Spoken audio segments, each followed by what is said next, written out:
Be more Yeah, on a Monday. Yeah, we got it, bro. That's nice. Anyway, so Lexus, I'm very sure that you are very aware that last week one of the topmost stories on almost all news blogs was about the Fantasy Dome, right? Yes, and sir. I mean, the CEO of Fantasy Entertainment, that's Leslie Quaynor, has actually revealed that one of the things that constricted his ability to relocate the Fantasy Dome from the trade fair was because he needed to fly in engineers, from China to come and dismantle the structure. So he's trying to say that it was more of having to have enough and ample time before he could dismantle it. Let's listen to him explain on Showbiz ATZ with Kwame Dazi. Unfortunately, sometimes you need to go where you're going to go before you know where you're going to store it, right? It's very important. A lot of my equipment is very complex. The dome is a very complex structure. So I'll give you an example. To dismantle it, I need the engineers that built it from China, right, to come in, 4 or 5 of them for a couple of weeks to do that job, right? But then I need to also move to the new location for them to reassemble it, right? So remember, I'm not being allowed to make any money because they've shut me down to some extent by digging all around me. I'm not being compensated. So I have to find a new place with my own funds.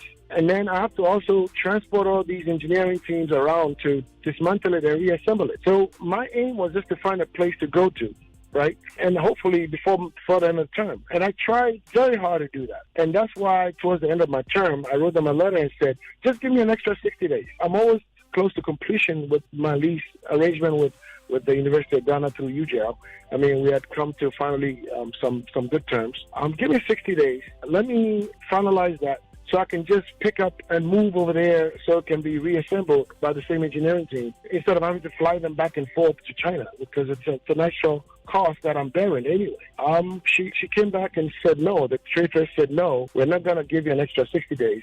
And actually on January 1st, we're going to put a padlock. And that's exactly what they did. They put a padlock on my gate. So everyone says to me, well, you've had 60 days. Why don't you move? Well, I brought in a container to start moving my stuff. They padlocked my gate. How am I supposed to move my stuff? How am I supposed to even put stuff in the container? And that's what necessitated my decision to go to file an injunction application, which I was granted because I needed access to remove my stuff and also needed enough time to move my stuff out. So this whole time I've just been waiting for them to show up to court so that we could do the right stuff and get the court case completed.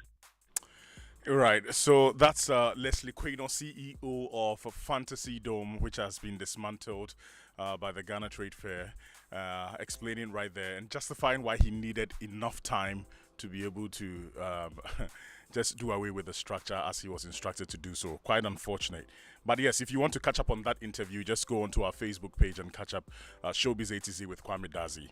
Now we're moving on. Kiddy, Lynx Entertainment's own Kiddy, has also talked about Ghanaian music. Lexus, one thing that I have been taking note of this month, Ghana month, it's the contrast between old Ghanaian songs and new Ghanaian songs. Because we've been playing loads and loads of Ghanaian songs, and Kiddy has spoken to that effect with regards to the difference in Ghanaian music. He's saying that technology has over time impacted the kind of sounds that come out of Ghana. Let's listen to him.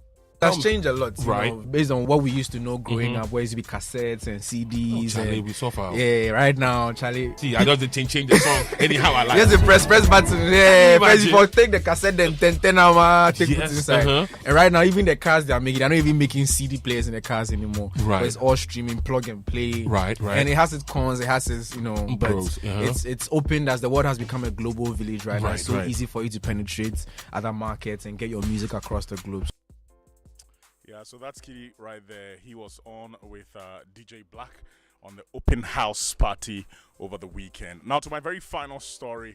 Nicki Minaj and her husband, Kenneth Petty, may have to pay $500,000 for failing to respond to an assault lawsuit.